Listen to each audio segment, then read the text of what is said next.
Good morning, friends. Today I'm going to try to make some sourdough discard crackers. This is something I've never done before, so I'm hoping that it will turn out.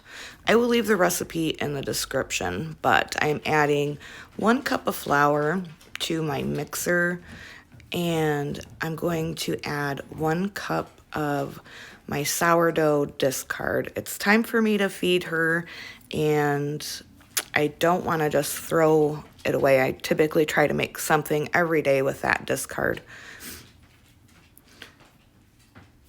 And this recipe honestly was very, very simple, and it turned out great. So I can't wait to experiment with other sourdough cracker recipes. I think next I'm going to try to do like a Cheez-It cracker.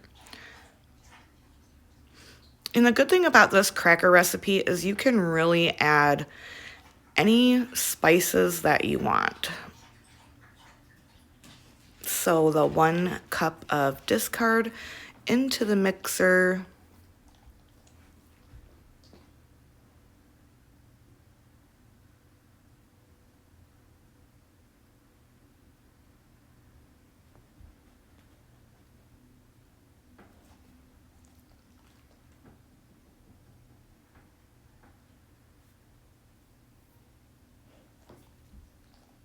I'm choosing to add some Italian seasoning, some garlic powder,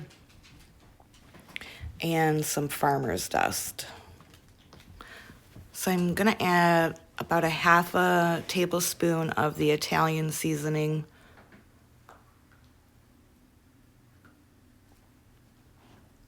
Half a tablespoon of garlic powder.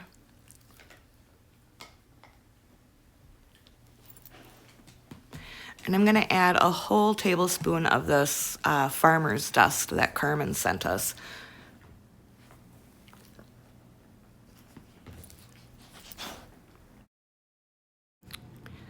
I also need to add 1/3 cup of oil of your choice. And then this is going to mix for just a few minutes until it all comes together.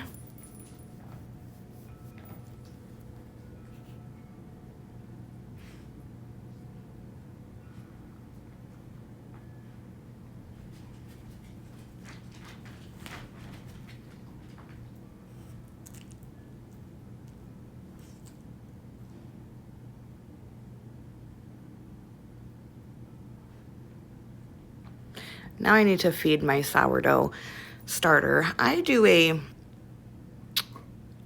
1-to-2 ratio.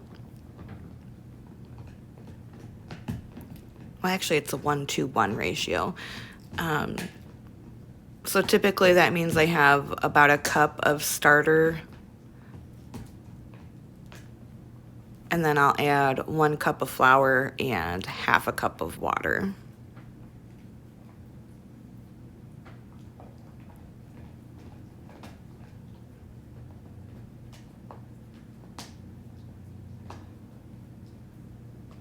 So the doughs come together nicely. And then you're going to let that sit for 10 to 15 minutes just so the flour can fully rehydrate.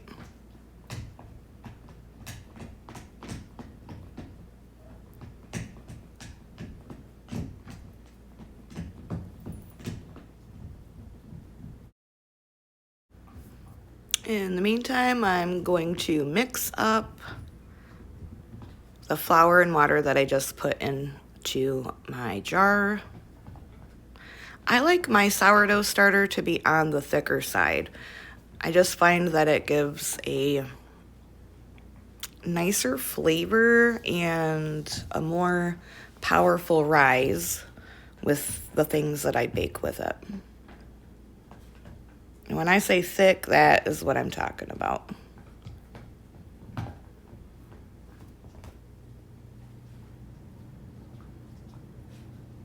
But there are many people do their sourdough all different kinds of ways. If whatever you're doing works for you, keep doing it. It's easy to get confused on sourdough when there are so many different opinions. So this is rested for about 15 minutes, and I'm just gonna give it another quick knead.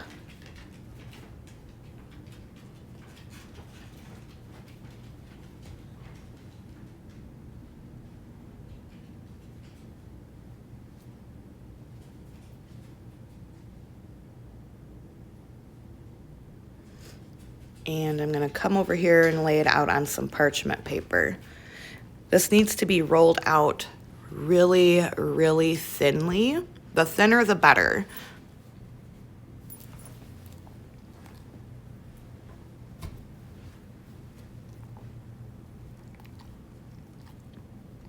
The first batch that I made was a little thicker than normal, or than I would have liked it, but the second batch I was able to roll out really, really thin, and they were perfect.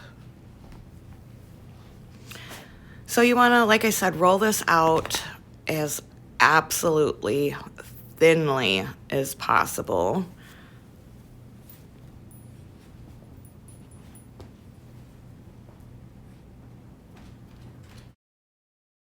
Then I just took my silicone baking sheet or baking liner that fits my baking pan, and I'm just taking a pizza cutter and cutting it to that shape.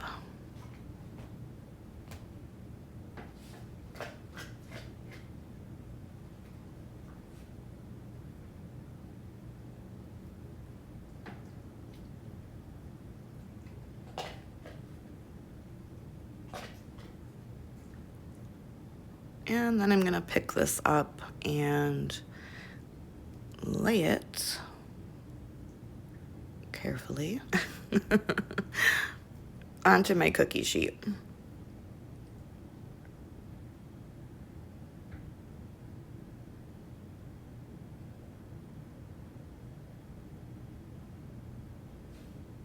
And then I'm just gonna cut these into tiny little squares. Decided it would probably work better if I did it not on the cookie sheet. They don't have to be perfect shape, size. They're crackers.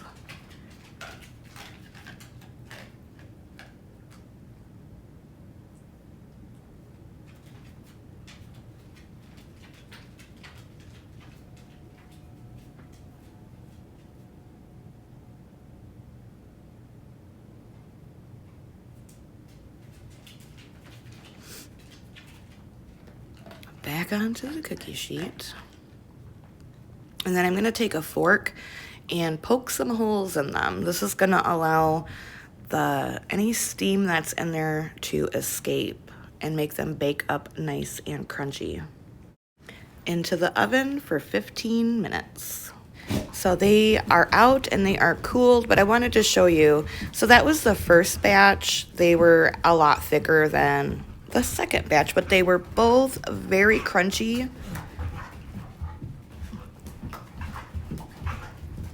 And very delicious. I'm sorry if you can hear my dog. She's chasing her tail in the background. But you guys, these were such a hit. They did not last not even a full evening. They are so delicious. I hope you try the recipe.